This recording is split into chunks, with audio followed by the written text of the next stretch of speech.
He's got this difficult task now of trying to bridge the divide between, on the one hand, his determination to make Labour acceptable to the Jewish community, but on the other hand, he's got an electorate which is not particularly sympathetic to the Israeli side of the argument, and is also an important part of the Labour coalition. I'm delighted to be joined by Professor of Politics at Strathclyde University and Britain's leading polling expert, Sir John Curtice. John, welcome to the show.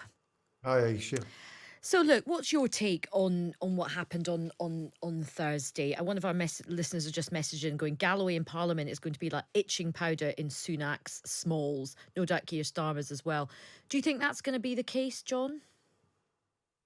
Well, it's certainly true, as everybody's acknowledged, that Mr. Galloway is an excellent speaker, brilliant at rhetoric, and he will be entering a parliament where those qualities are in relatively short supply, including not least on both the government and the opposition front benches.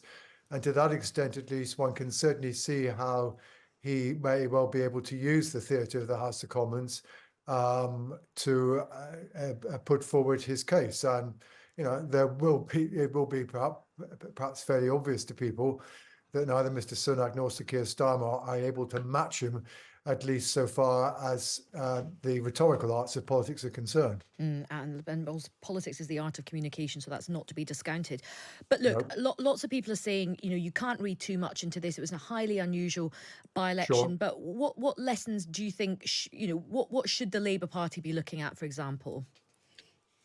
Well, I think one lesson for the Labour Party needs to think about, indeed, I think one lesson for all the parties to think about, is that insofar as Sir Keir Starmer has now, as it were, made saying anything that might be regarded as anti-Semitic as a hanging offence, and in effect also now Rishi Sunak has made saying anything that is deemed to be anti-Muslim or Islamophobic, depending on your preference, is also potentially a hanging offence.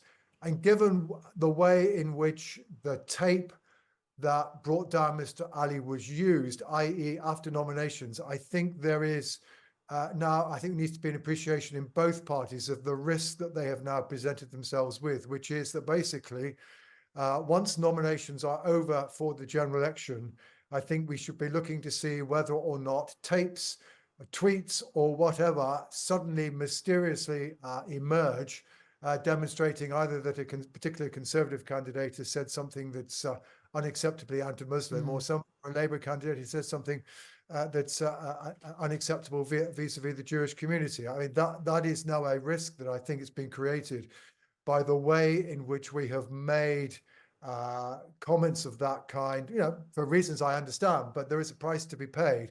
But we've now made comments of that kind so unacceptable within both parties, and given the action that leaders have already taken, they are now potentially exposed to pressure after nominations have closed to take action against whatever other candidates we learn something unacceptable about. And I'm sure more.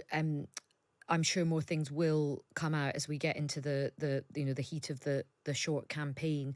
And look, there's been a bit of chat, and I spoke with Ali Milani, who's chair of the Labour Muslim Network.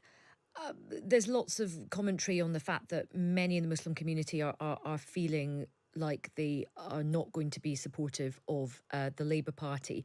How worried should the Labour Party be about that? And are there any seats which could be at risk, for example, West Streeting's seat?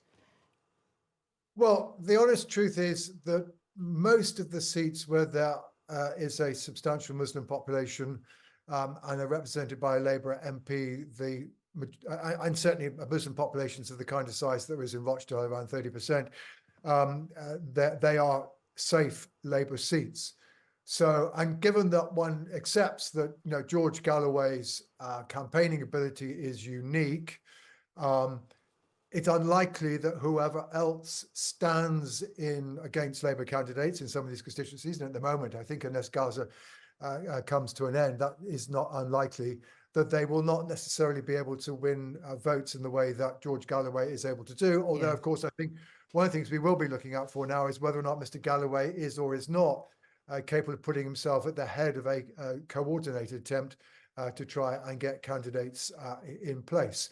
But the truth is, I can certainly see how Labour might find themselves put under pressure, and you might just find the odd seat. But at the moment, that you have to remember that the seats that are on the front line of the Labour Conservative battle are basically seats where the Conservative majority is around 25, 30%. They're certainly not anything that Labour currently holds. Leaving aside, the Okay. circumstance we had in Rochdale, where you Sure. disown a candidate and you have somebody who's particularly capable of taking advantage of that situation.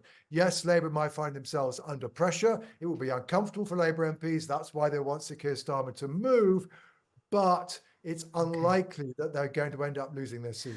And let's just discuss in the few minutes that we've got left about the where the public is on the issue of what's happening in the Middle East, and also where the public is on the attempts that Rishi Sunak made last night, the speech he made about extremism. Where do you think the public are on those two things, John? The situation in the Middle East, and also this feeling Okay. of protests.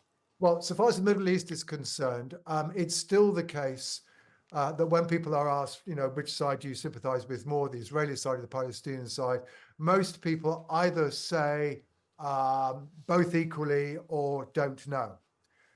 That said, it is also clear that there has been something of a swing of opinion in the Palestinian direction, i.e. the sight of what we're seeing coming out of Gaza night after night is affecting public opinion inside the UK.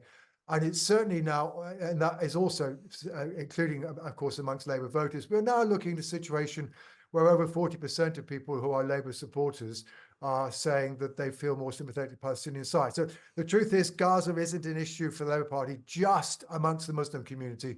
It's more widely an issue amongst at least some people who are otherwise supportive of Labour. And that's something that Sir Keir Starmer is going to worry about. He's got this difficult task now of trying to bridge the divide between, on the one hand, his determination to make Labour acceptable to the Jewish community, but on the other hand, he's got an electorate which is not particularly sympathetic to the Israeli side of the argument, and is also an important part of the Labour coalition. On Rishi Sunak, well, to be honest, I listened to Mr. Sunak last night, and I was wondering what the point of the speech was.